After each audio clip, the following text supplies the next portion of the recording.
Bem-vindos a todos ao estudo quântico do DNA. Estamos aqui dando continuidade ao estudo do DNA e suas 12 camadas. Hoje vamos conhecer a camada 2, a sua função e interferência na nossa vida diária. Torá Issé Esfiro é o nome hebraico de Deus atribuído a esta camada. 2 tem tudo a ver com polaridade ou dualidade da vida. A camada 2 do nosso DNA representa a nossa lição de vida. Quem somos? Por que estamos aqui? Existe algo que temos que realizar e completar? Ou algo que temos que descobrir e mudar? Essas perguntas estão todas envolvidas no que podemos chamar de lição de vida. Bem, se essa camada tivesse de ter um parceiro, seria a camada 8. Nesse estudo, estamos descrevendo uma energia de cada vez, mas sabemos que quanticamente todas elas interagem ao mesmo tempo. Portanto, para explicar a camada 2, também iremos falar sobre esta relação com a camada 8. Algumas pessoas podem perguntar qual é a diferença entre o karma e a lição de vida. Ou eles são a mesma coisa? Karma é sobre o grupo ao seu redor, seu lugar nele e as energias emocionais que são envolvidas a partir disso. É o guia padrão de direção para todos os humanos no planeta. Por exemplo, em uma família onde cria 4 ou 5 gerações de médicos e militares, você cai no ritmo do que pensa que deve fazer ou do que seus pais lhe dizem e você tem que fazer. Existe uma propensão para seguir uma certa direção e cumprir certos objetivos que estão embutidos no seu DNA, que vem com o seu karma. Também representa negócios inacabados, sentimentos de paixões por certas coisas que você deseja fazer e, claro, seus relacionamentos com a família e outras pessoas. Alguns são realmente movidos pelo karma para encontrar parceiros abusivos. O motivo não é ser punidos, mas para que eles possam resolver ou encontrar uma maneira de sair da situação. Então, você saiu desta situação mais resolvido? Você aprendeu uma lição? Você aprendeu a se dar valor e nunca mais se permitir ser abusado? As soluções dessas questões sempre foram o gerador da energia da humanidade para o planeta e essas soluções elevam a vibração do todo. No passado, o karma levou todas as paixões dos seres humanos a ir, a ser e a fazer. Mas desde 1987 as coisas começaram a mudar neste planeta e a sua realidade começou a mudar. Novas ferramentas espirituais se tornaram disponíveis, novos processos e uma nova consciência. Uma mudança de iluminação. É quase uma graduação da velha energia para a nova energia. Mas, ao mesmo tempo, muitos estão percebendo que é simplesmente uma lembrança do que vocês já tiveram. À medida que se eleva a consciência, a alma apenas começa a lembrar-se. O conceito de karma foi visto, identificado e explicado desde cedo por algumas das principais religiões do planeta. Foi apenas recentemente que foi abandonado em favor de um sistema de espiritualidade, de recompensa e punição. Um sistema kármico exige que você olhe para os porquês das coisas e tente a trabalhar nela. Um sistema de recompensa e punição permite o controle total da liderança da organização, que então dá aos membros o caminho para Deus por meio de regras desenvolvidas pelos homens. As massas adoram pela sua simplicidade e, de fato, tem levado muitas pessoas a buscarem o Criador. Esse conceito é apropriado. A verdade é que tudo o que os homens desenvolvem para encontrar o caminho para Deus em qualquer cultura é visto por Deus como um caminho apropriado. Pois o amor de Deus não se importa como você cria um caminho para casa. Com esta nova energia e novas ferramentas, veio um conjunto inteiramente novo de capacitações para a humanidade. Desde 1989, que Cryer começou a encorajar a humanidade a abandonar o karma, visto que é um processo lento e de longo prazo de aprendizagem ao longo da vida. Nesta nova energia, todos é convidado a assumir o controle da sua própria vida e a decidir por si mesmo quais são as suas paixões. Quando você faz isso, você liberta a sua alma e sai de um ciclo vicioso de costumes que não te elevam. O novo ser humano tem escolha, mas com consequências. Agora, a questão da responsabilidade deve ser compreendida e desenvolvida, sem mais vítimas, sem mais acidentes e com total responsabilidade por tudo que está ao seu redor. Esses são os novos entendimentos. A lição de vida, por outro lado, é muito pessoal. Embora esse atributo possa, de fato, estar relacionado com uma energia de consequência, ele permanece com você quando o seu atributo kármico é descartado, ou seja, você já aprendeu a lição. Então, você sabe que é mais profundo do que o karma e pertence à sua alma individual, em vez de pertencer a um grupo. É o que chamamos de missão de alma. Bem, ainda estamos falando sobre a camada 2, que representa a nossa lição de vida. As lições de vida são total e completamente pessoais. É apenas sobre você, com você. Irei mencionar algumas lições de vidas. Saiba que elas só pertencem a você se você sentir que sim. Cada ser humano tem um ou mais propósitos de vida e cada humano vem com isso como uma sobreposição, né? Uma das lições de vida é aprender a amar, aprender a ouvir, aprender a receber, aprender a amar a si mesmo, aprender a falar a sua verdade, aprender a não ser vítima, aprender a não deixar ninguém te definir, aprender a sentir a sua própria maestria, aprender a viver com os outros seres humanos, aprender a sair da dualidade, que é esse ciclo vicioso que chamam de karma, aprender a cuidar de si mesmo mais do que os outros, aprender que você merece estar aqui, não é um ser que nasceu sujo nem pecador. Todas essas lições de vida são profundamente pessoais.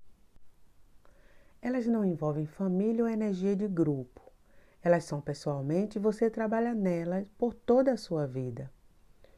Uma vez que o ser humano vai aprendendo cada lição, estas informações é armazenada como experiência da alma no seu registro sarcástico, que nos aprofundaremos mais quando chegarmos na camada 8.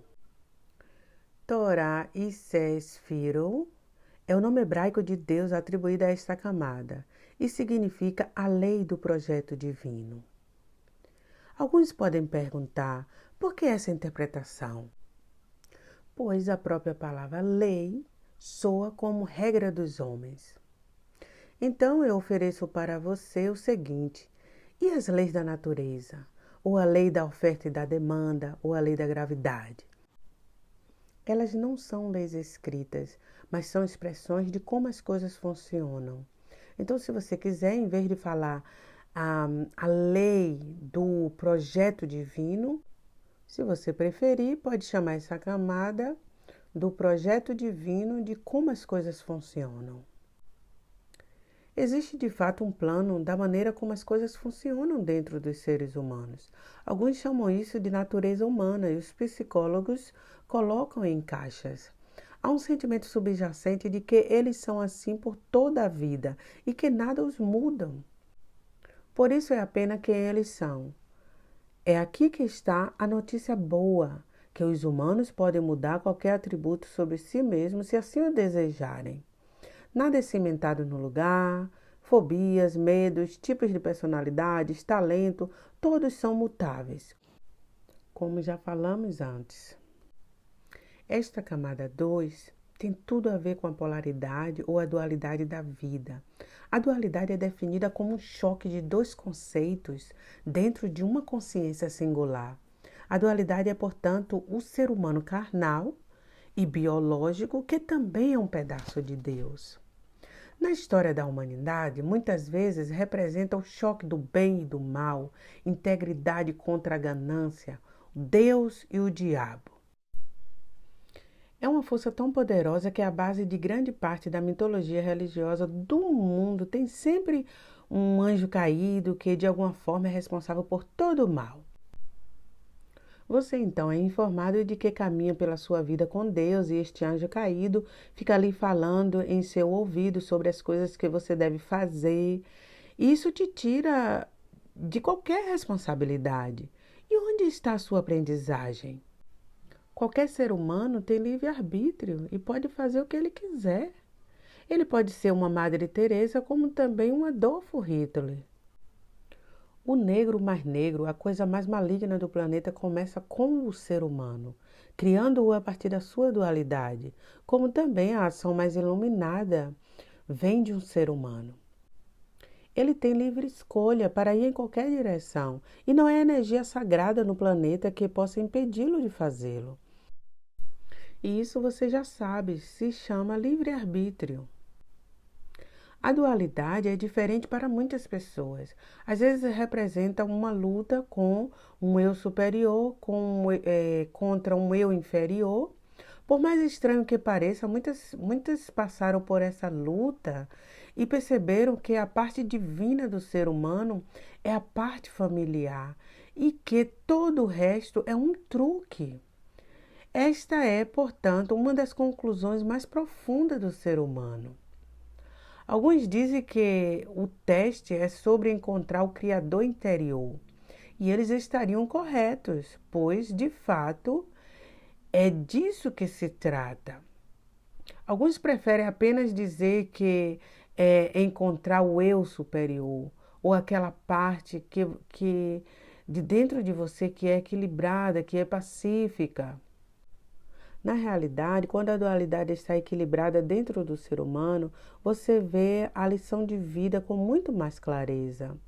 Quando se trata de resolver as questões complexas que você veio resolver, como poderia um ser humano começar a descobrir e trabalhar em sua lição de vida sem um equilíbrio?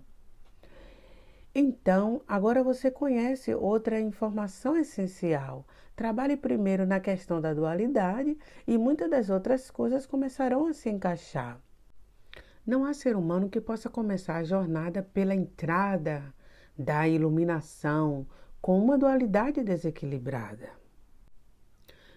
Bem, poderíamos parar por aqui, mas devemos mencionar novamente que essas camadas são todas interativas e trabalham umas com as outras, se misturando. No caso da camada 1, é uma central, funciona com todas as outras 11 camadas, mas a camada 2, nesse caso, que é do estudo de hoje, funciona especialmente muito bem com a camada interligada com a camada 8. A camada 8 é o registro arcástico pessoal e completo do ser humano. Tudo que eles já foram, aprenderam ou realizaram estão aqui nesta camada. Todos os gêneros, todas as experiências espirituais, todas as vidas.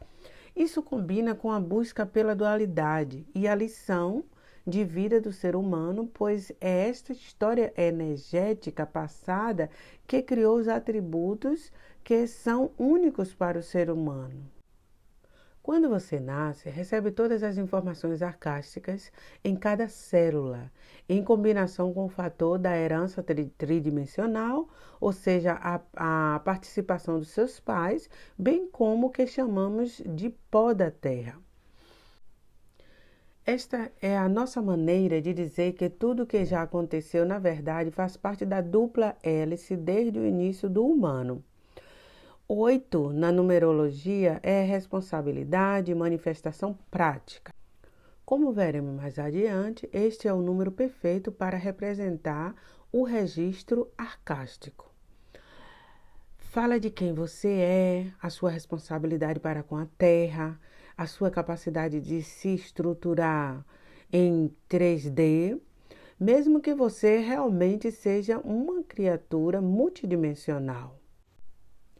Na verdade, é muito interessante o que acontece quando você nasce, pois quando você nasce, você é um ser quântico.